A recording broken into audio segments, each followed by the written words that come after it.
This is French Guyana on the northeast tip of South America. It makes up one of France's remote overseas territories. With a population of around 200,000 and many more mosquitoes, it was once used as a dumping ground for prisoners. But these days it's now of vital strategic interest to both France and Europe.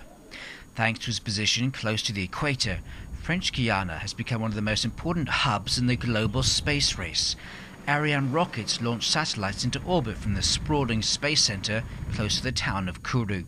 Space ambitions don't come cheap, but for successive French governments, having their launch site was about prestige and not being over-dependent on the Americans. Governments do it for strategic access to space. A lot of governments want to have access to space because they've got satellites they want to put into space.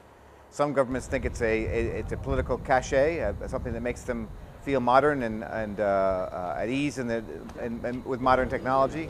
While the defense industry relies heavily on space technology, our day-to-day needs requires more satellites orbiting Earth. And that means more and more rockets will be blasted into space from Guyana over the next decade. We have now a strong demand which is mainly fueled by high-definition television, broadband connectivity and mobile communications. And this market is quite robust because this is a demand which is market-driven and not technology-driven. In fact, even the Russians are coming. This is the vast new launch site going up in Guyana from where the Soyuz rockets will be blasted into space from next year. The Russians already use facilities in Kazakhstan, but here they'll be able to launch bigger satellites and further. And down the road, the European Space Agency is thinking of sending its own crews into space too. For the time being, our job is to show that we can launch Soyuz rockets from Guyana for the Russians. There are no immediate plans to launch manned space missions from here, but it could be in the future.